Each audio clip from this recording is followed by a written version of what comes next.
Hi everyone, welcome back to WHU TV. The video you're about to watch I recorded with Marshy just over a week ago for the Newham Toy appeal and the Iron Supporting Food Banks appeal that West Ham Fan TV and a lot of West Ham content creators, myself included, were due to do a live stream this weekend, but unfortunately for various reasons it didn't go ahead, but it will be going ahead very, very shortly.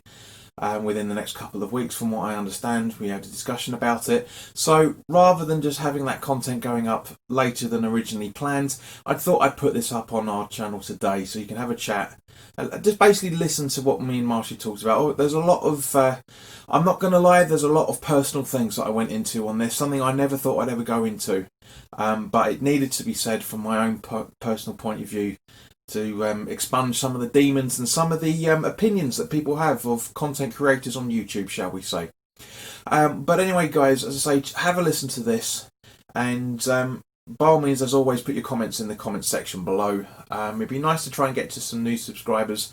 Unfortunately, we're down under 1,700 again. We're 3 away from when I last looked. So if you like the content, now that I've got hopefully got all the operating system, this OBS software working properly, I'm going to try and bring back some guest streams as well, because I've missed doing those. We had some great conversations when we tried it summer before last, and really helped with the growth of the channel, and really helps to engage me with you guys as well, for that matter. So hopefully we'll try and bring it back again, but in the meantime, have a watch of this. Let me know what your thoughts are in the comment section below.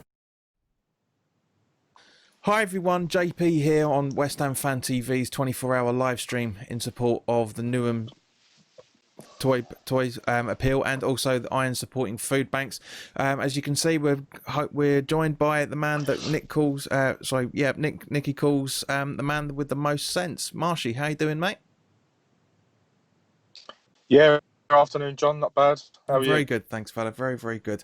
Right, so as I say, this is a charity stream that we're this conversation we have talking about Iron Supporting Food Banks and also the Newham Toy appeal as well. So basically trying to get food over to kids as well, and toys and that, just give people a little bit more of a nicer Christmas, quite frankly, because we're all chipping in from different channels, and it's good that we've been able to sort these sort of things out, and everybody's come together, and we're talking to each other and interacting with each other and taking our own time out. But what worries me is, Marshy, is the fact that in the Newham area alone there are 300 families reliant on food banks. Now I know within the last week or so, this is going to be such a huge gap, because as a lot of people's Twitter feeds and a lot of people's Facebook feeds have been jumping around with people saying they've gone out and bought the latest PS5, or they've gone out and got the latest Xbox, or trying to buy them, and we've got people that can't afford to have enough food on the table every week. It just shows how the difference is in now, because Marshall, we've talked about before about personally about the West Ham bubble that we're all in about. We only see it from a West Ham perspective, and therefore, for example, when a referee makes a decision, it's harsh. Yeah, if we have we're harshly done by it. Yet if a decision is taken on our side for exactly the same way, we think it's fair. But this just shows the smaller amount of how big or small, I should say, the bubble actually is, because a lot of people don't know what their neighbours' situations are like. We all take it for granted that we've got phones, we've got computers, we've got tellies and game systems, Blu-rays, etc., and there are people out there that are really struggling to keep food on the table and shirts on the back, for that matter. Yeah, I think I think especially during this pandemic that we're going through as well, I think that maybe we've taken a lot of stuff for granted over the time, and especially since it's all kicked in, stuff that you would be really wanting to do and actually going to be doing. Are you going to the football and backing our team, and as a lot of us well do, and obviously, like you say, with the releases of these game consoles and whatever, I think people should maybe take a little bit of a step back. Not that they're not necessarily, but I think in general hindsight that if people took a little bit step back and thought to themselves, you know what, I'm actually a little bit lucky here, and maybe I should be more thankful. Maybe I should be a bit more respectful. Maybe I should account that there are actually people that are a lot worse off and would love to be in that position. So, I mean, I think the least that we can do is, like you said, everyone's pulling together. Maybe not just the West Ham community, but the fact that, like you say, if it's Newham Council, which is close to West Ham and close to our hearts, really. So, I mean, while that we're all doing as well as we can be doing, and maybe we're not as reliant on things and situations like some families are. It's a lovely thing that we're doing, and for me to be a part. It goes without saying, it's much appreciated for me. So any help that we can, like you say, all the different channels have come together. Everyone's doing their own little bit and being respectful towards it, and actually acknowledging the fact that these guys that are not as fortunate, maybe we can bring them to a degree and a level that is for us to able to help them, and actually give something back, and actually should make you feel very fortunate, and should make you feel very, good and confident. The fact that you've helped somebody that like you say, is very, very reliant on things that because we all need to eat. Putting food on the table is a massively essential thing in families, and if not, because to keep everyone growing, keep everybody going, giving everyone energy, and so they're not so lackluster, and so they're more full of life. Is listen, it's a major thing, and like I say, hopefully we can all broaden our horizons a bit. We can all message out there and send it through that especially coming around Christmas time, to give people that are less fortunate as good a Christmas as what they can, and like you say, we're all being a part of that, and we're all special people in our own ways. So maybe that's the least that we can do. Absolutely. I mean, at the end of the day, I know a lot of people would have obviously got the games consoles and everything else on the tick recently, because a lot of people are really struggling through these times, as you're saying. I mean, Marshy, what exactly are you doing to keep yourself sane? I mean, is there any TV series you've been watching recently, or any movies or anything that's just really trying to, lifting your spirits in these difficult times? Yeah, I think obviously I feel thankful that I've still got my work. That gives me a main focus. Obviously, now I've got situations with my little boy, obviously, that I'm missing, and going through situations there that obviously now have been resolved, thankfully. So that's a massive boost for me. Once I get home from work, I like that for walks, possibly get a bit of fresh air, a bit of thinking time. And I think when it comes to the telly, I think it's I don't mind a bit of documentaries here and there. Some of the football that's been on, and just trying to relive moments that, even looking back at old games, the places that we've been and times that we've had together, looking back at old videos, photos, talking to people, like I do with yourself, like I do with the West Ham.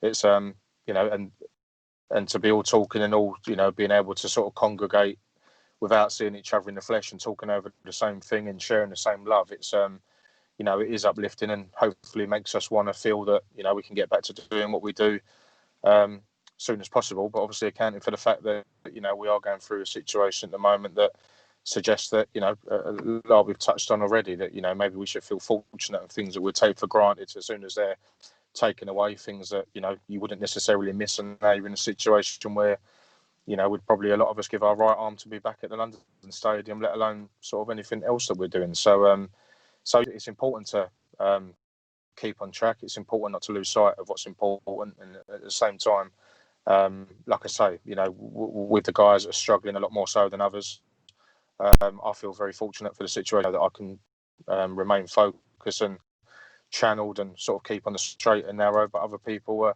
obviously and understandably a lot more needed, and and I think the fact that we can do that, and like I say, raise all that awareness is massively important. And that's possibly for the amount of time it takes as well out of people's days, it's can make a massive difference. And I think we can all be very happy and take the positives out of that we're making, that we're going to be making people's Christmases a shed load easier. So that's going to be a massive thing for all of us. And likewise with just the West Ham community in general, that there's the fantastic work that Baz has been doing over the last couple of years for Isla's Fight. It's great to see that she's she's pulling through for a lot of things. Likewise with a friend of mine, Siobhan, who's doing her swimming for breast cancer, that I know you've been helping her out with as well. And that's the sign of the community, is the fact that when that's the East End, that's the true East End ethos and mindset, is the fact that when people help, we club together, we all come together and help out. And as a result of that, guys, if you've been able to go out and buy these games consoles and everything, and you're sitting there and you designer t-shirts and all that sort of stuff, just donate a couple of quid to I'm sure the guys will be putting the links in the descriptions for the crowdfunding and the Newham toy appeal, and maybe some some other ones that are linked into it by the time this goes live. So yeah, just I mean, at the end of the day, for example, West Ham Fan TV have got 60,000 subscribers plus. Right, if every single subscriber put in £1, that is an amazing achievement. Now, of course, when I say the community, I'm not just talking about people who live in the Newham area. I'm talking to the guys that are over in the States. I'm talking to the guys that are over in New Zealand, Australia, Thailand, France, Germany. Loads of countries all over the world watch this channel. So. And it's a good thing that this is being done a couple of weeks after, but again, by the time this goes out, a couple of weeks after Children in Need, because it's the West Ham version of it. We want to help our community now. Obviously, with Children in Need, they do as well, but they go worldwide. Comet Relief as well. They do international wide. Whereas Comet Relief is just mostly just the UK. And it looks like we've lost it. Marshy, still there, mate? Yeah, sorry, I don't know what happened. I think I had another call coming in or something. Yeah, guys, this and apologies, you may see Marshy's image jumping around all over the place. There seems to be a bit of a weird signal issue for some random reason. But as I say, guys, it's a hard thing to see. Now, talking from a personal experience, my mum's side of the family are from Barking, which is the West Ham connection, and they had my mum's side of the family, and everybody in Barking and the surrounding areas had difficult times going through in the 50s and 60s after the Second World War. One of the pluses for me, I always found as entertaining, was when I used to go and stay around at my grandparents' place. They had an outside toilet. We didn't have one. I mean, they obviously had one by the time me and my sister were born and that, but in those days they didn't have an inside toilet. They had an outside. And likewise, for example, the jokes that are on like Steptoe and Son, where you've got the granddad having a bath in a tin bath. People used to do it. And one thing that worries me is the fact that we're in the 21st century now, and there may be some people that are in not to that level of poverty, but are really struggling to have the normal amenities. I mean, I know when my sister and I were growing up, yes, all right, we were born and raised in Surrey, and we thought we had it quite well. But from talking to mum as an adult, mum and dad struggled. Dad was in the army. Mum was the Coldstream Guards band. Mum was working.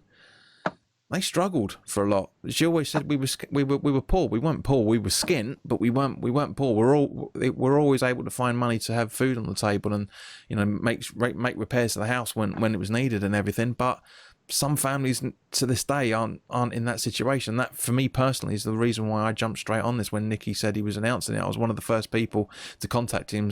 I hope, saying, yeah, I want to get involved in this, because my personal background, you may not think it because I'm sitting here with chatting on YouTube, creating content with cameras and everything, but I've worked hard for it, and there are people that would have been in the same situation as me that haven't had that opportunity to work hard for it, or will be literally working minimum, if not probably slightly under still in these days, minimum wage, and relying on food banks to help them out. I know a lot of people have a lot of prejudices about people that are on benefits. Like for example, why you're on benefits if you've got Sky and you've got the latest iPhone and all that sort of stuff. But yeah, that will be the minority of it. But we are here to help those that are in hard times. It's as simple as that. It was people going far back as 4 or 5 generations are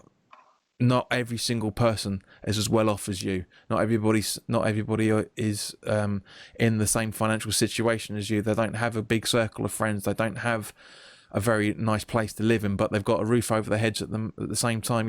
Some of the houses may have rising damp, or they may have some form of something else that's just giving them health problems as well.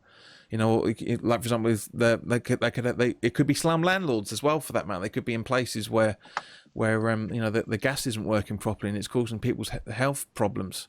We've got it. This is, I genuinely think, guys, we need to be looking at ourselves from a different point of view. Take your opulence out of this equation, guys, and just donate to the charities.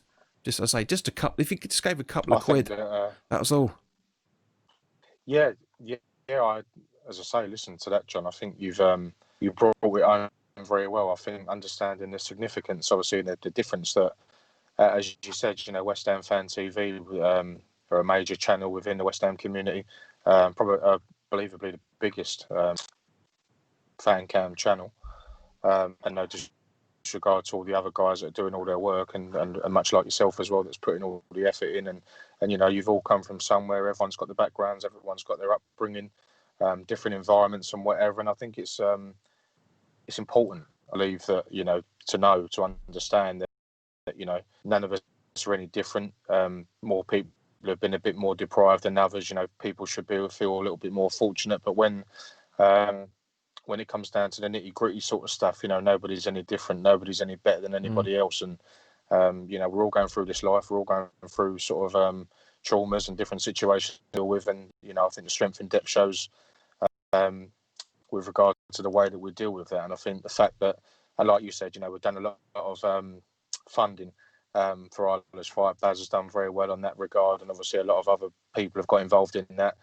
You mentioned Siobhan as well. That's a good friend of mine. That obviously I'm raising some awareness for her as well. She's doing a very good job.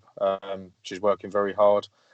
Being a sufferer herself as well, she wants to raise as much awareness going through her own setup and treatment.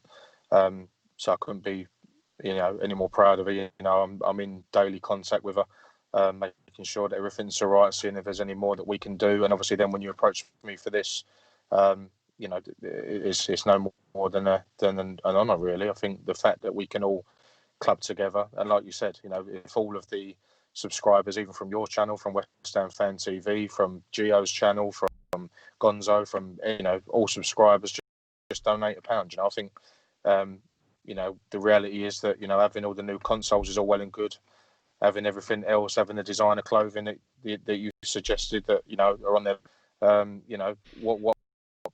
what better feeling than that, than obviously just to take a bit of time and donate to people that are less fortunate. You want to bring them up, you want to keep their belief going, you want to bring them up a level.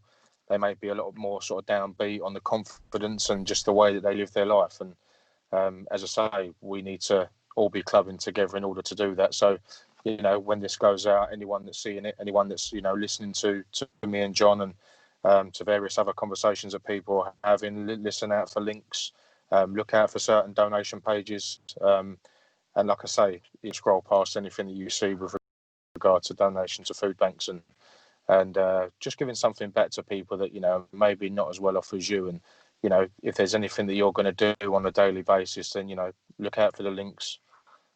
Do what you need to do. Just take 5 or 10 minutes out of your day. It's not too much for anyone to do.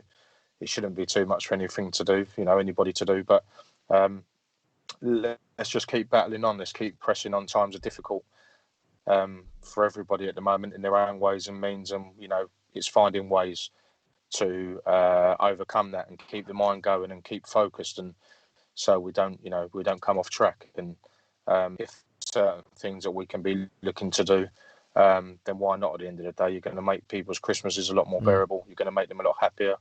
They're going to feel a lot healthier, having nice meals, warm food, clothing, any form of just anything that we can give at this time. And going into a very important time of the year and a very family orientated time of the year as well. So as I say, I keep reiterating it, I keep repeating it, but please make sure that you're doing something, and the happiness that you may get out of that will come through, and you feel a lot better about yourself. So a couple of minutes and yeah, find the links, find the donation payment as much or less as you can, because every little is going to make a difference. So as I say, I'm very much appreciative to be approached to be a part of that, and I'm sure all the other boys and all the other people that are well involved are going to be going to take the pleasure from it. So yeah, it's hopefully all going to be good. I'm expecting to see good targets being reached and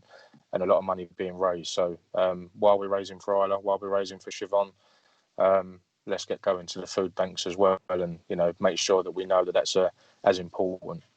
Exactly, well said. Right, let's try and make this a bit more lighter now, shall we?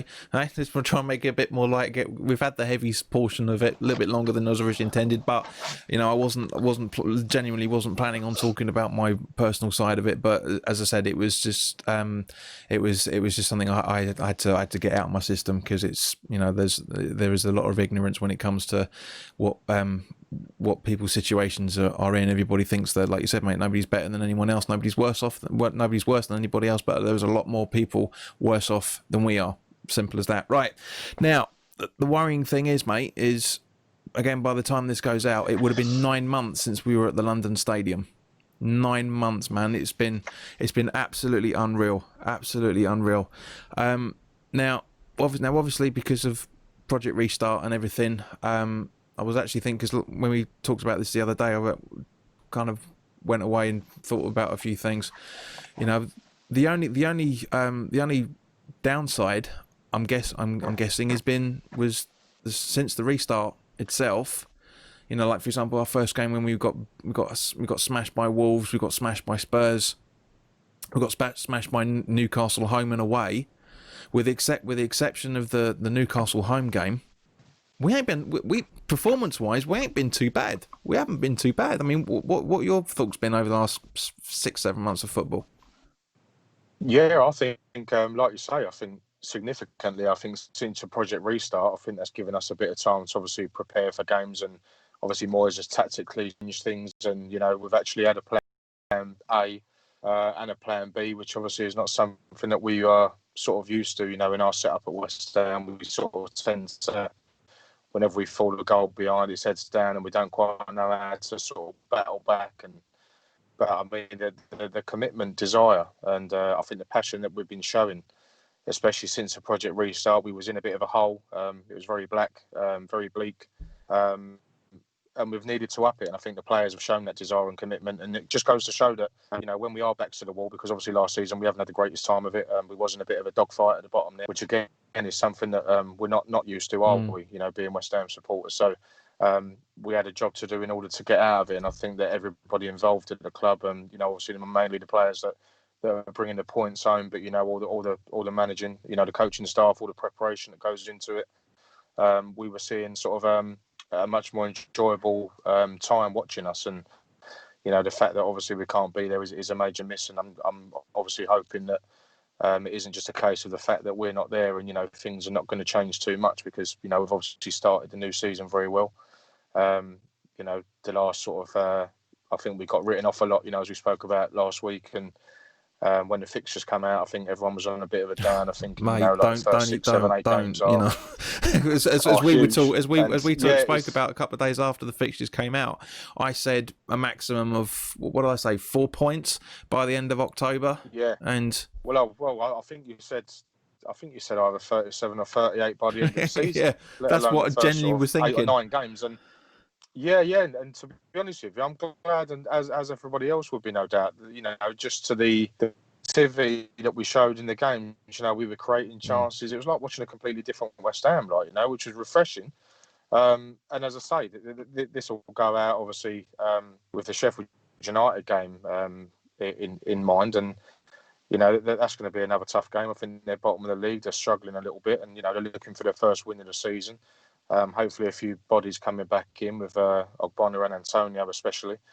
And hopefully we can right any wrongs that obviously we have had during the time of the start of the new season, because I think it's important to keep that structure there. It's important to keep that that knowledge there, that we're willing to sort of dig in together, and we're going forward as a unit, we're defending as a unit, and everybody's got their own individual jobs that they know of and that they're doing. And it's actually, with this formation, I think, bringing out the best in players, like Cresswell, for argument's sake, like Masuaku, they sort of complement each other very well. And, and if we can get the best out of the players, and if we can carry on going, who's to say what we could have? I just find it exciting. I find it refreshing.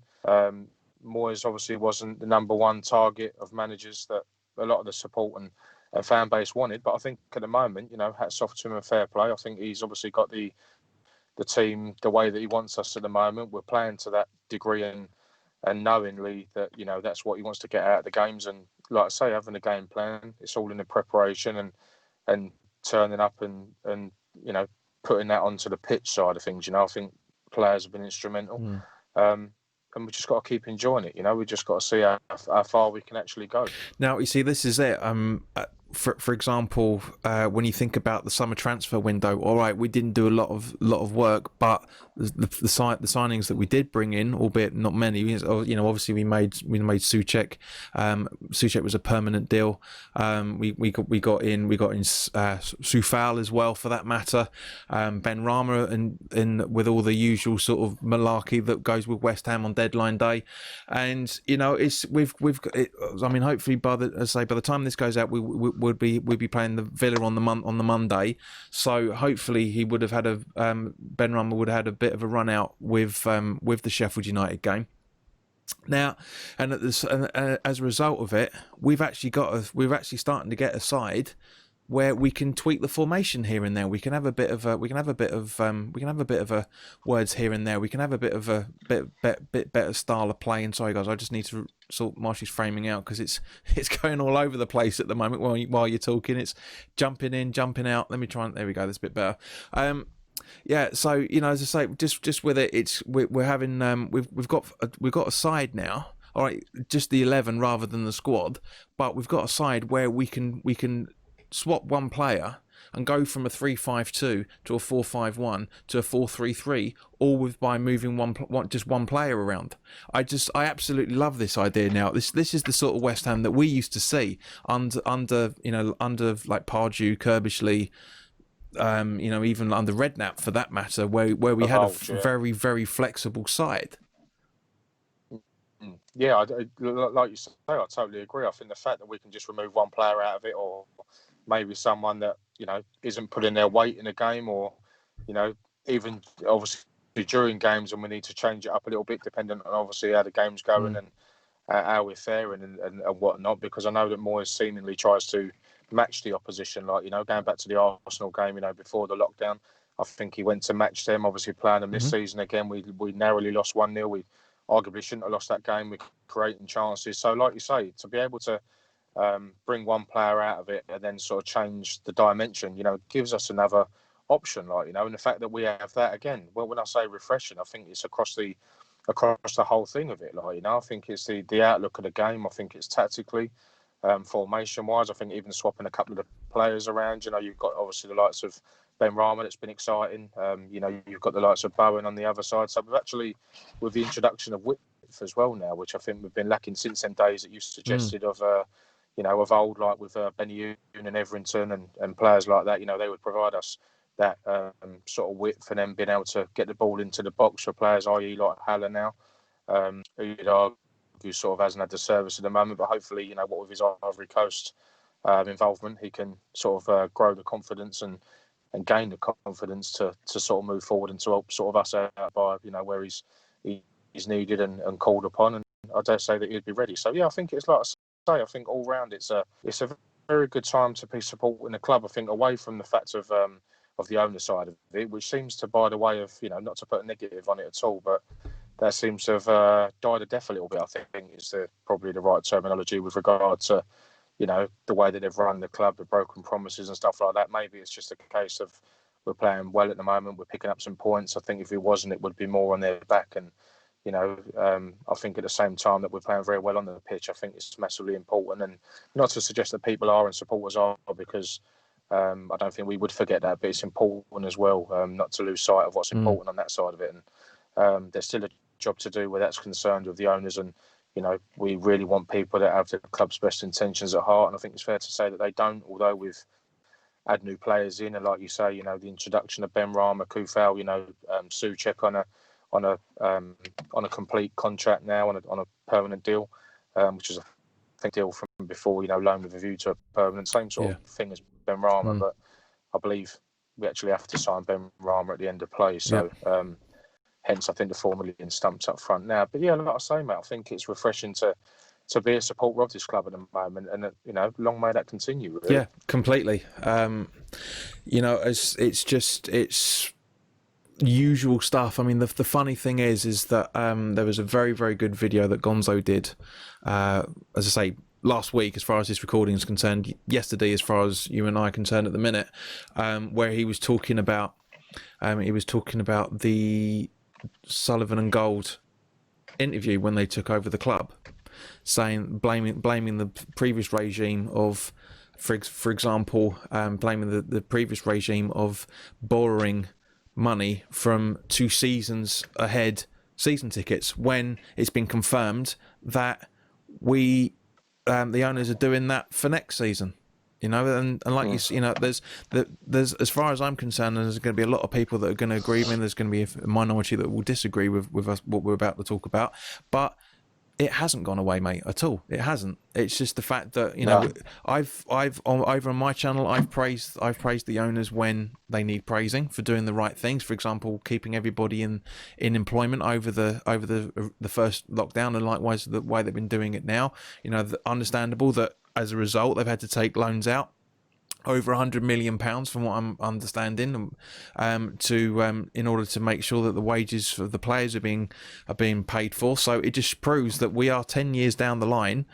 It's finally come out, as we've all been saying for years, that we're skint and have been since over all the time. All right, the playoff final money would have helped, and the previous seasons would have helped. But what they were criticising, well, more specifically, what David Sullivan was criticising the previous regime for doing 10 years ago, they're now doing themselves. It just shows you that it's just it's that West Ham curse. It's I hate to say it because I don't believe in curses, but it is a curse. We are permanently stuck in a perpetual circle. 10, 15 years. It was worrying when we were very, very close towards the end of last season of being relegated.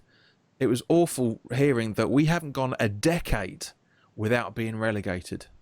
Now, understandable, because it's a working class club, and therefore things like that happen to the smaller clubs as we are. I know a lot of people don't say we are a big small club or a small big club, whichever way you want to look at it. But we will never get to the heights of Chelsea, Man City, Man United, etc., etc. We never. I mean, Man United has slipped down a little bit recently, but it's worrying that we are, as I say, we're in this perpetual loop of finance problems, players not meeting the requirements they need to, and I'm sure loads of, like for example, Spurs took a loan out, Everton have taken loans out. I mean, every club takes loans out, but it is worrying that from a West Ham perspective, we've all been saying that football's been dying over the last few years, and because football isn't the way that we all know it, and it's. And the club is, I hate to say it, but if things keep going the way they're going with these current owners, we could be close to receivership. We really, really could be close to receivership. Yeah, I mean, I think I've made it clear before. I think at the moment the more worrying factor for me, just in my opinion, is the fact that who as a potential buyer would be looking at West Ham and thinking, do you know what? There's actually a major attraction there. Like, we're actually going to put in a deal in order to sort of take it over. Or I think that the fact that the godsend, if you like, that we have got is the fact of the age of the owners now. I think nobody's going to be about forever as it is, but I think we like to, with the likes of Gold and Sullivan, you're looking at there's not many years around left, and obviously they're going to get to a point and not be able to do it anymore. So I think a lot of people are maybe holding on to the fact as more of a positive. Maybe it's not going to be too long, as opposed to other clubs owners and stuff like that, and being put through the mill, and and no more no less have been put through the mill than West Ham United. I mean, you know, we're the ones who stick there, John. You know, we've said it before, we've made it clear we're the support, go anywhere. Players come and go, managers come and go, as do owners. You know, we've had them over the years, and obviously these are arguably the worst ones that we've had at the helm now. You know, you've only just got to look at Birmingham, and you know, I mean, when was the last time that anybody spoke about, you know, where are they now?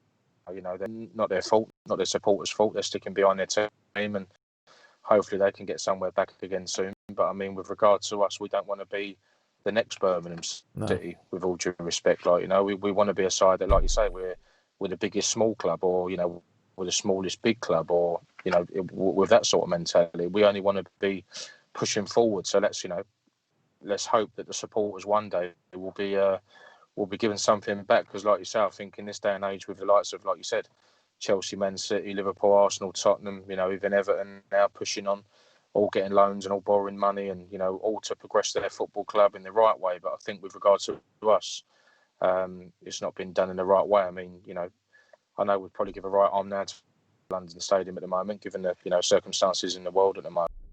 But, you know, you've got to remember that it's not a purpose-built ground for football. We're trying to make it atmospheric. We're trying to make it what we were used to at Upton Park, and it's just never going to, you know, it's never, unfortunately, going to be that. And although there's going to be times that we're all going to share there that are going to be massively positive, that we're never going to forget, there's going to be a lot of negative times and things that we will want to forget, and we're probably more used to that than not. So, as any major surprise, but I think the way that we're going at the moment, I think, which is exactly why we need to be enjoying the way that we're playing, and feeling excited about, you know, can we push on, and maybe not to lose sight that, you know, as and when this goes out, and if games have been won and lost since then, you know, that it's sort of one game, right? You know, and there's a lot of games over the season, but I think for us especially, we want to pull away from that bottom as quickly as possible. And, you know, by doing that, you've got to score the goals that are going to win you the games to pick up the said points in order to do that. So hopefully we can do that quicker than not, and obviously get ourselves away from the mire that is sort of like the bottom 4 or 5, and especially going into the Christmas period as well. We know how important that is. We've been there, done it. We've been there, rescued ourselves. You know, 2007, Old Trafford. You know, in the pouring rain, Carlos Tevez. We've done that side of it. We've gone down at Birmingham City. You know, 2002-3, and we hadn't even lost the game. I was there as a probably 13-year-old, crying my eyes out. You know, we've been relegated with my dad. DVD actually, season review, by the way. Not that anyone's remotely interested in that, but yeah, it's no. Listen, it's got to be a good time to support us at the moment, and hopefully we can. They can actually give us something to shout about, and they can be the positive in a lot of our life at the moment. You know, so I actually, you know, I'm definitely excited, and I look forward to watching each game that we play at the moment, because, you know, it's like you don't want the last one to end, and we you know, we're trying to, we are really digging in and seeing players that you wouldn't necessarily see sort of massively digging in since Project Restart, since the start of this new season. We're seeing that now. So, you know, like we say, long may that continue. We'll get behind the club, and, you know, and it is, you know, it is unfortunately the team and not the regime. So it's important not to lose sight of that. But, you know, let's enjoy what's happening sort of on the pitch side of things. Exactly. And, mate, to be honest with you, I'm going to now check out that season review, because I want to see what you look like without a bloody beard, mate. I know you've sworn you're never going to get rid of it, but I don't, honestly. I'd be ID'd everywhere, John. To be honest with you, it wouldn't be worth it. It's if anything, it's got to be going the other way, growing out more, which I have tried actually, but that's a bit of a nightmare as well. So I think it's quite nice at the moment. It's more controllable, you know. That's a good thing for me. Now, there's obviously been a lot of talk because of how well Moyes has done since he came back, and obviously the I say relatively decent start. That, you know, it's obviously been a lot better than everybody expected. Talking about David Moyes is talking about maybe giving him a contract extension, even though he signed up for an 18-month contract almost a year ago now. Almost a year ago. A year ago. Yeah. So, what do you reckon? Do you reckon his contract should be reviewed at the same time of the players, or wait till the end of the season? Like you say, I think governing on the basis that we've had a better start than what we all predicted, and rightly so with some of the massive sides that we've been playing. And I think the godsend is to get them out of the way, especially a lot faster. I think Moyes has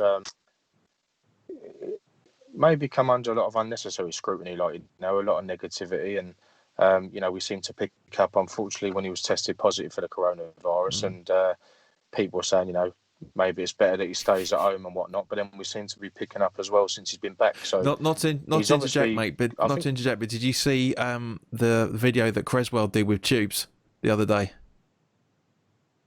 I did see that. Yeah, well, the first question he asked him said, "Did you tell Moyes to stay at home?"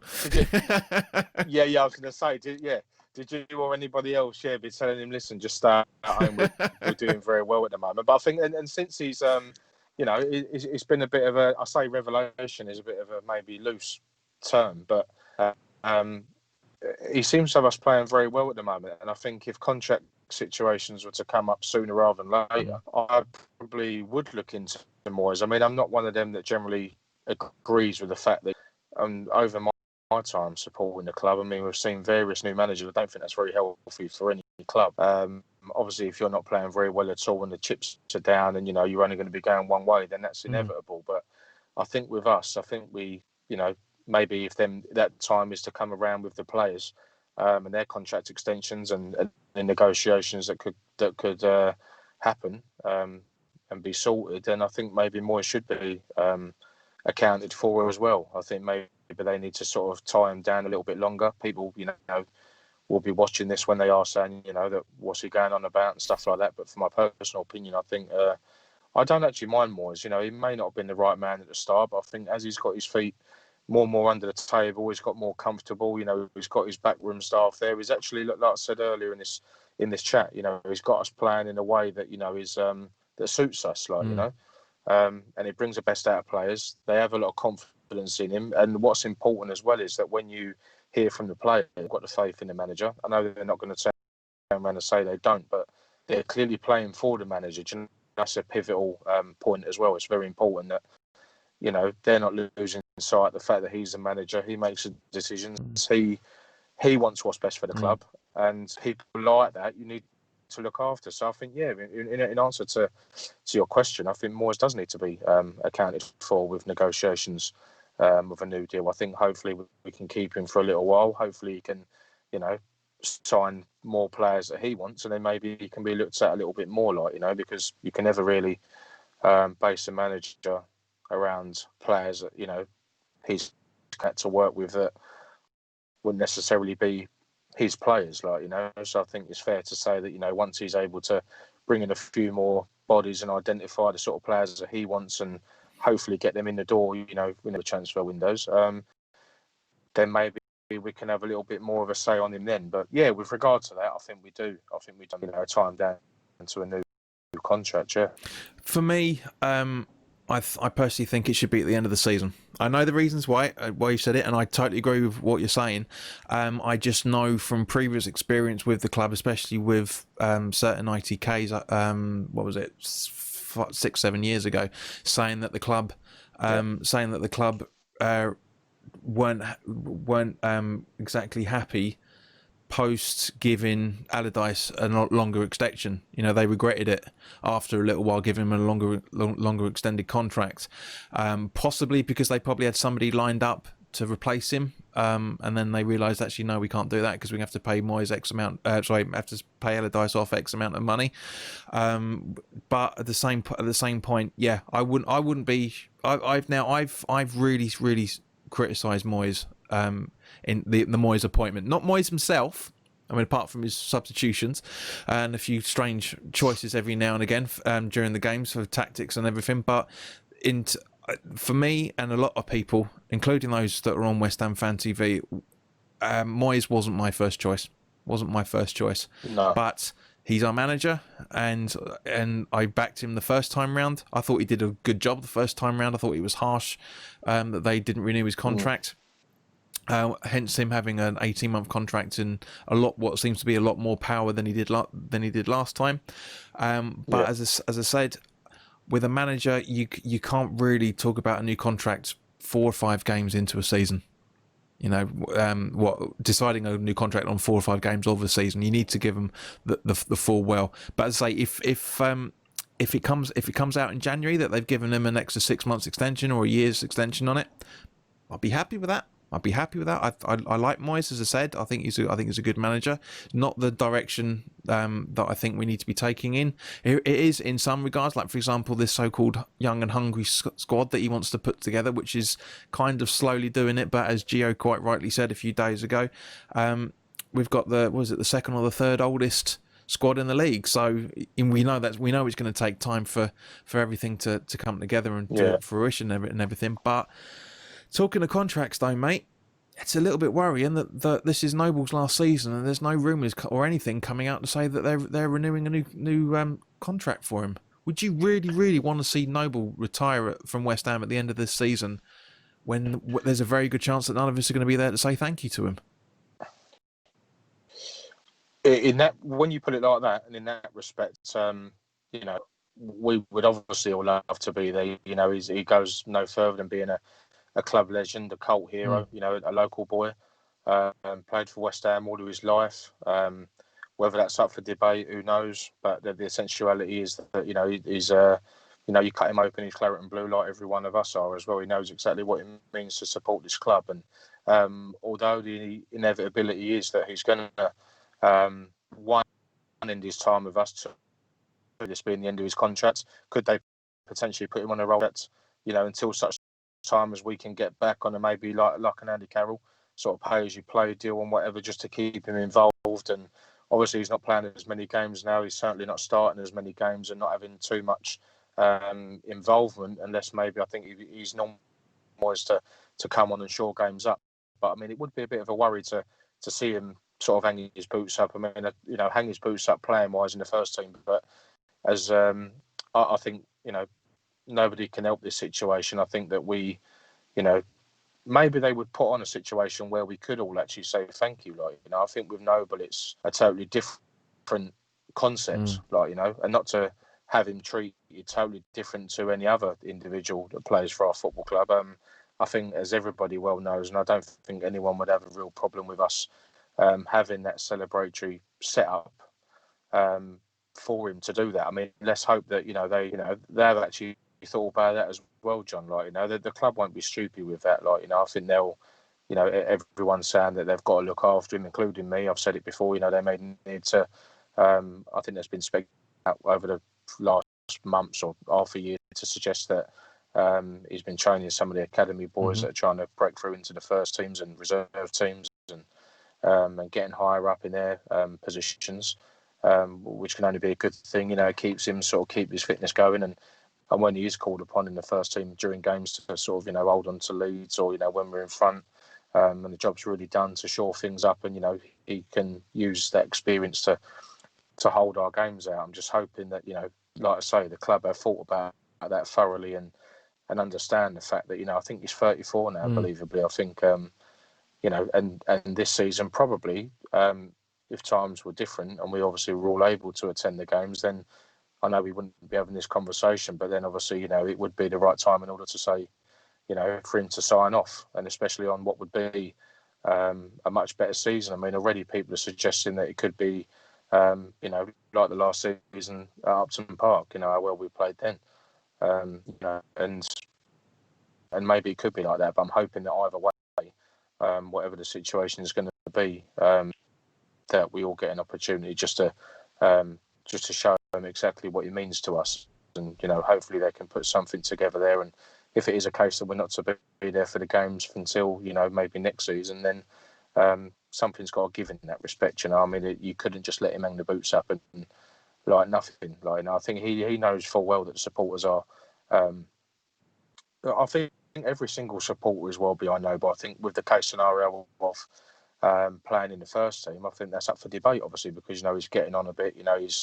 He's sort of he's like a fish out of water, really. Like he's well out of his depth, and which isn't his fault. I think he's played so many games, for us now, almost at record-breaking levels, and players like that don't come about every day. So to know and to have the knowledge that we have one of those players is something that we need to, like you say, show our appreciation for. So I'm just hoping, like you say, that should we not be able to get back there before the end of the season, then, you know, maybe they'll use a time, you know, because by and large, you know, we've got to, you know, probably be in the knowledge and fact that he's going to be part of our club for many, many years. And, you know, you like that around this football club, and no doubt he would love to stay on and you know, partake in different roles and routes in his career with West Ham. Like you say, let's just hope that we can show how thankful we are to some degree, because yeah, needless to say, he deserves that. Completely. And I know that, you know, there's going to be people out there, so I've got to play devil's advocate to say, yes, okay, he's already had his testimonial, so therefore we've already said goodbye to him from that side of things. But yeah, for somebody that has embodied West Ham literally in every single definition possible, he is the man that deserves more respect from the fan base in total. You know, don't get me wrong, over the last few years he hasn't been to the level that we know he is capable of. He's been very suspect with some of his passes and his movements and whatnot. But like you said, mate, he's 34 years old. I mean, he even, you know, with the exception of Ryan Giggs, you know, not many people can play well into their 30s. But like you said, you know, 5, 6 seasons ago, just as he was coming into his 30s, he had one of the best seasons he's ever had. So, yeah, it is hard to think of Noble having all that appearance, all that love and affection for the club and everything, and then he retires into the season and we can't say goodbye to him. You know, I mean, we weren't able to say goodbye to Ginge, of course, but that's two completely different scenarios. You know, that's two things where okay, Ginge has been with the club for within the two spells just under 10 years. So yes, he does deserve a testimonial game, and but obviously that's never going to happen. Maybe we have a pre-season friendly in a year or so's time. If whenever Noble does retire, then have the goodbye game to him then. You know, and again, just do it like it was at the bowling. Just have an all-star side out, or maybe have because we'll collect some ex-players. Yeah, or maybe have a friendly with some of the teams that he was out on loan with when he first started out. Was he out on loan at Charlton at one point, if I remember right? So that could make quite a good game. But yeah, you know, it's heartbreaking. It's heartbreaking. Just one final. They've got to do something. Absolutely, you know? They've got to put something in place for that. I mean, I'm hoping, like you say, there's they're gonna put him on some form of rolling contract until we get back into that. But you never know. March, April time, as everybody's talking around at the minute, some of us could be there to say goodbye to him. So if that's the case, I'd rather some of us be there in April and May than nobody be there to say goodbye to him. You know? Yeah, of course, it'd be nice for him. Like I say, it'd be nice all round for the 60,000 to all be on their feet, which obviously for loyalty basis alone, they would be. But like you say, let's live in the hope that something can give. I totally agree with what you were saying about giving him a game. Maybe, you know, I know that he's had the testimonial, but I think you've got to look after people like Noble, because like you say, with the exception of players like Ryan Giggs and, you know, that Man United through and through, all right, he started out with City prior to that, and moving across Manchester's never ideal for anybody. But I think with Noble, you've got to, you know, because they don't make people like that anymore, like, you know, and I think for them sort of players, you need to you need to sort of wrap them up and look after them really well. And I know that the club will do that. I mean, obviously it will boil down to the fact as to what Noble wishes to do, of course, but I mean, to have offers on the table there would be fantastic, and giving him the option in order to be a part of this club, which everyone would still want him to be. And you know, it'll be special times for him, and it will be a bit of a killer when the time. Obviously, everyone's time does, and Nobles will be, unfortunately, one of the next ones. But you know, let's hope, like you say, given this situation, that even if some of us can be there to say goodbye, that would be something. Like, you know, I think he knows, you know, like you say, having a testimonial beforehand, and at Upton Park, and everybody that loves him, the ex-players that love him, and credit where it's due. When other sides and you speak to other people that are not associated with West Ham, you're thinking of the Mark Nobles, you might be thinking of the Declan Rices, and then obviously the Di Canio, Sinclairs, Lampards beforehand, Carricks and Rios and players like that. But all in all, I think, in a sense, Mr. Well nowadays, I think he's taken that sort of crown, if you like, off of Di Canio, especially for me. Di Canio was one of my favourite players, if not the favourite player of mine growing up. So, but you've got to understand the importance and significance of people like Noble. I mean, I say that loosely because I've not been his biggest fan. I'll be honest. I've given him, you won't find a bigger critic of his game than me of late, and I've been a bit harsh. And I have, I've documented it and held my hands up to say that maybe it's been too hard, and but the be all and end all is, and the bottom line is he has a club at heart. So not only do we get gutted when we lose and we don't get the best results and we don't play have the best performances, but he's one of them that takes it away as well, and hence the reason why above all he needs to be looked after. So like you say, hopefully either way, the time has got to come around, whichever way we look at it. So let's just hope that, like you say, if we make it in there and sort of be a part of that, then that's going to be something. Exactly. And just one final thing, mate, because obviously the game that's coming up after this is Villa, and Claret Blue Derby, of course. Yes. A very, very tricky team so far this season. Obviously had a fantastic run out against Liverpool at the start of the season, but also at the same point